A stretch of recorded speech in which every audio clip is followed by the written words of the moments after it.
Hey girlfriend, how are you doing with your goals? And please, don't tell me that you already forgot about them. Are you feeling stuck? Is your mindset getting in your way? For those of us who live in a winter climate, are winter blues getting in your way? If so, this episode is for you. I reference Zig Ziglar, a motivational author, and his thoughts on why some of us don't have goals in place for living our life. Come on in, girlfriend. It's time to get out of our way and get going on those goals. Hey, girlfriend. Welcome to the Choose Happy with Marie show. Do you want to connect back to yourself and what you really want for your life? Do you find yourself up late at night wishing you could just stop that never-ending cycle of people-pleasing? Do you wake up with plans for the day, but you struggle to follow through to complete them? Hi, I'm Marie. I too felt overwhelmed on the hamster wheel called life. Negative self-talk, limiting beliefs, and unhealthy habits were standing in my way of truly living a happy life. My breakthrough happened when I learned the power of choosing happy. In this podcast, you will find ideas for living a life where you put what you want first. You break free from your mind's focus towards negativity, and you find the peace and stability that will help you live the life that you really want for yourself today. Let's do this. We are choosing happy. Come on in, girlfriend. Hello. How are you? Welcome to March. It's the third month of the year. I have to check the calendar there for a second. Almost the end of the first quarter of the year. You know, I kind of sound businessy saying it that way, but actually, you can apply it to your personal life as well. I do. Yes, that's right. I set goals at the beginning of the year in January, and then I check in on the progress of my goals every quarter for about 3 times a year. End of March, June, and September, and then December, end of year. I do monthly progress check-ins as well to ensure I'm making progress on what I want for my life. So just a heads up, we're going to do this every quarter. So if you've decided to choose happy for living your life, that means you're willing to put in the effort to find out what makes you happy and then making that happen in your life today. And remember that goals, they're a tool. They're a tool you use to make sure you follow through and bring those nuggets of happy into your life. So let's do a check-in. Are you ready? How you doing? How are you doing on advancing with your goals so far this year? And don't tell me that you've already forgotten the goals you set up for yourself at the beginning of the year. Okay? Tell me you wrote it down somewhere. You may have to dig that up. How you doing? Are you making progress? Or are you feeling unmotivated? And it's okay if you didn't set goals, but I think you should. It helps with choosing happy for living your life. When I mention the word goal, how does it make you feel? Does it make you feel negative? Does it trigger memories of having identified goals in the past and you didn't achieve them and now you think I can't achieve goals? Or does it make you feel positive, give you hope? How you answer this question actually determines if you'll achieve your goals or not. I did a bit of research because I wanted to better understand why some people don't do goals. I do, but not everybody does. Actually, it's like a huge percentage of the population that doesn't do goals. And I think you've heard of that acronym, creating SMART goals: specific, measurable, achievable, realistic, and timely, I believe are the 5 spellings of that acronym. And so Zig Ziglar, according to him, there are 4 reasons why people don't set goals. The first one is fear. He says, as children, many of us have been conditioned to doubt our ability to accomplish what we set our mind to. We're told no to doing new things, or we're told you can't do that. So trying new things becomes something that we become afraid to do. Our inner self-talk becomes dominated by this negativity, and it feels real. So real that it can stop us in our tracks. We won't set the goal because we don't believe we can attain it. Number 2, poor self-image. The second reason why we don't set goals is that we have a poor self-image of ourselves. And that often happens because of negative self-talk. We cannot see ourselves succeeding in what we want for our life. We'll say things like, oh, that's not for me. And third, no buy-in. The third reason that he says is that those who don't use goals, they don't believe in the power of them. And maybe you've had a negative experience with them. Maybe you didn't achieve a goal that you set for yourself in the past. And by the way, there could be many reasons why you couldn't achieve that goal. Maybe it was unrealistic. Maybe it wasn't specific enough, following that SMART acronym. There could be many reasons. It doesn't mean that you're a failure. It just means that goal maybe wasn't specific enough or realistic. Without goals, I'm a big believer of goals. So you're listening to somebody who really believes in goals, and goals have been really key to me choosing happy in my life, for me to just focus my efforts on what really matters to me. So without goals, without a direction of where you want to go with your life, you'll find yourself following someone else's goals. Remember people-pleasing that I mentioned in the previous episode? Yep, you'll be pleasing them and what they want for their life. Goals directs your mental and physical energy. It creates your life. It puts you back in the driver's seat.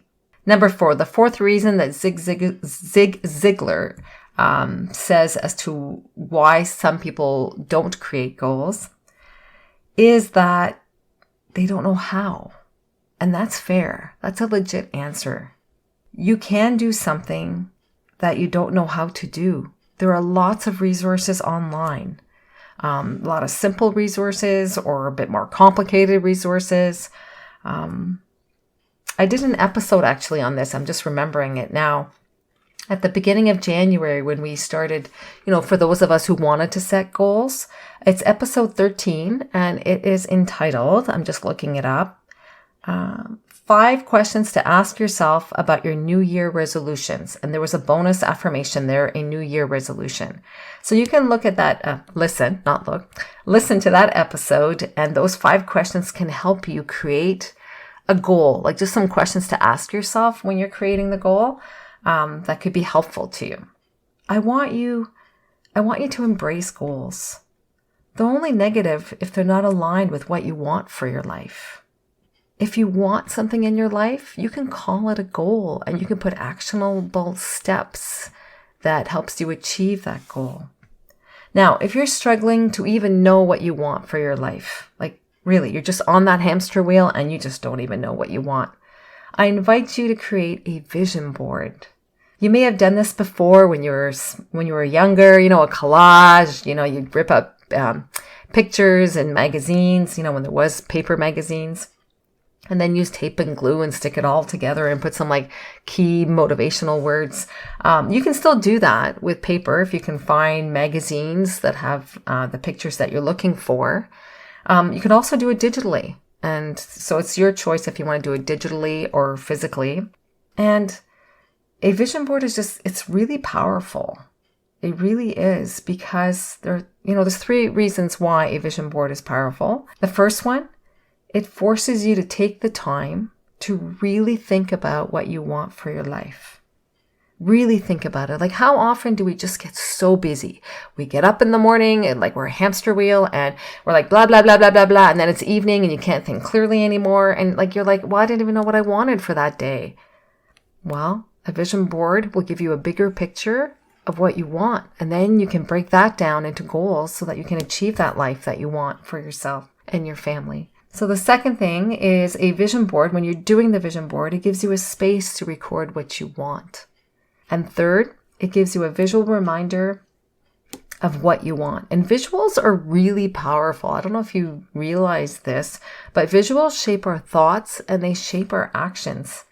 So the visual can give you a direction as you set goals for yourself, the person you will become by achieving these goals is the vision that you want for yourself. It tells you where to go. It gives you a map. It gives you a map to get to that life that you want. If you don't know where you want to go, someone else will give you a direction. Either that or you just keep spinning on that hamster wheel, meeting everyone's expectations of you. And then you wonder, why don't I have the life that I really want? So if you haven't already done so, create your vision board.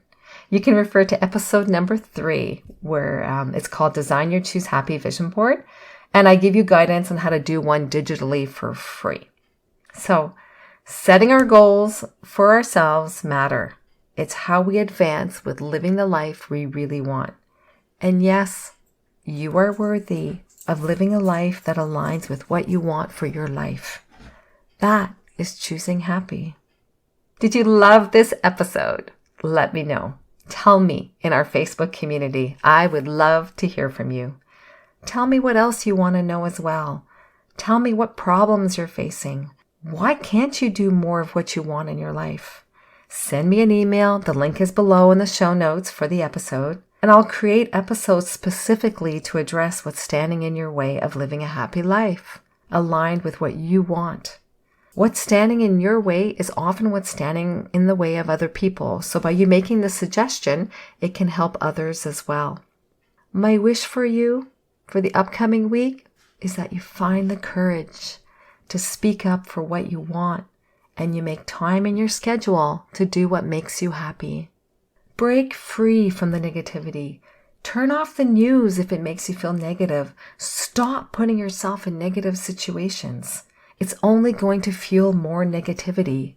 Focus on advancing your goals. That's a positive space. Many of you have told me that you want to start living a purpose-filled life where you get up in the morning and you look forward to the day. This means you need to get off the hamster wheel. The hamster wheel, what everybody else wants from you. It means following through on those tasks that you want to do. Instead of saying you have no time to do them, you have the time. I know you think you don't have the time, but you do. But, you get to choose how you spend your time outside of work, of course, right? So, yeah, you have to say no. And it may feel awkward at first to say no to our loved ones who constantly ask us for things. But if we don't say no to them, then we are saying no to ourselves. Can you this week choose to advance something that you really want in your life? That means finding the time and following through, stopping the excuses. Make what you want happen. Before I leave you, I love to share quotes. This one is from Michael Jordan, and it goes like this. Some people want it to happen. Some wish it would happen. And others make it happen. Which person do you want to be this week? Have a great week choosing happy. See you in the Facebook group. If this episode inspired you to choose happy today, I invite you to share it with other girlfriends you know. They can access it through their podcast app. I'd also encourage you to leave a review for the show at Apple Podcasts to encourage more girlfriends to start living their lives the Choose Happy way. If you're looking for more, I invite you to come join us in the Choose Happy with Marie Facebook group, where I drop by several times a week with inspiring posts related to the episode. You can find the link in my show's notes. And finally, don't forget that you can purchase your very own Choose Happy affirmation card deck on my website at www.choosehappywithmarie.com. Have a great day, and remember, choose happy.